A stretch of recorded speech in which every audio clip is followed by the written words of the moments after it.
Hello again, folks. It's Barry with Barry's 8-track and classic car radio repair, and this today's demonstrations on a unit sent in by Bob from, I think it's Big Parks, Texas.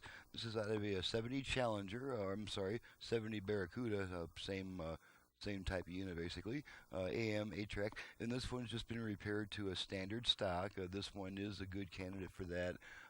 Any Chryslers with a black front panel are usually a good candidate for stock repair.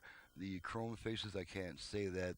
They can be kind of a fire hazard, so but that's a different story altogether. This is the Challenger model, and so we're just going to turn on and run through its normal functions.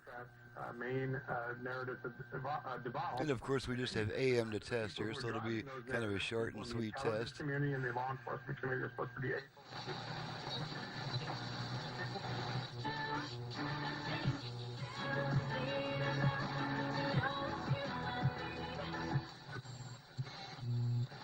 And needless to say, there's not much on the AM band, so we'll just go ahead and pop the tape in here, and good old trusty Temptations tape.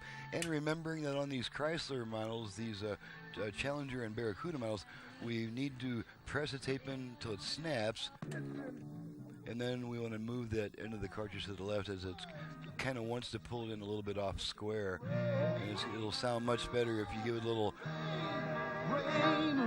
thing to the left right before, after you press it in.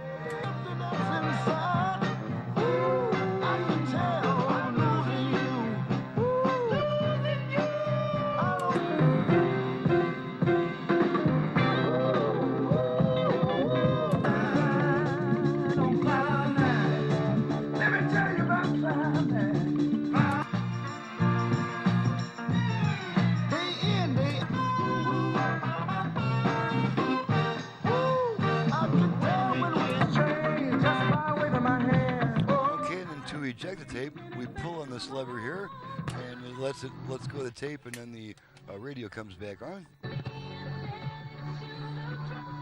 Okay, and that's it. The customer did not request a line input on this unit, so that's the limitation of our testing, is the AM radio and the tape player. So we've tested those functions, so we can go on back to my ugly face and I can get out of here. This is Barry with Barry's 8-track and classic car radio repair. If you have an 8-track either for home or for car use in need of service, you can reach me directly at 928-533-9666, and I also do restorations and conversions on classic car AM radios. My website is in the description below. Thank you very much for watching, listening. We'll see you next time.